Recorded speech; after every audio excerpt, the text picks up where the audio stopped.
Hello नमस्कार दोस्तों, यहाँ पे आप लोग देख सकते हैं आरती और मोनू का शादी हो चुका है दोस्तों। अब आरती का विदाई भी हो रहा है। आप लोग वीडियो में देख रहे हैं आरती कैसे फूट फूट कर रो रही है।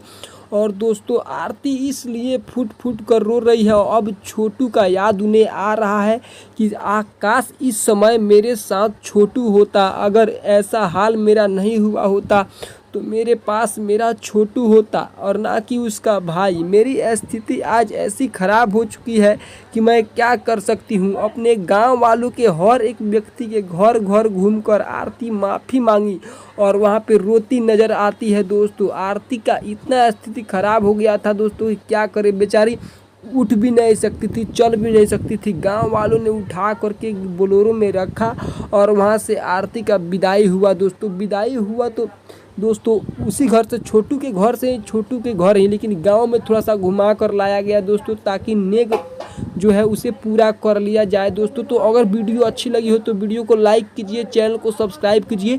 मिलते हैं फिर किसी नेक्स्ट वीडियो में, तब तक दीजिए इजाज़त। Thanks for watching.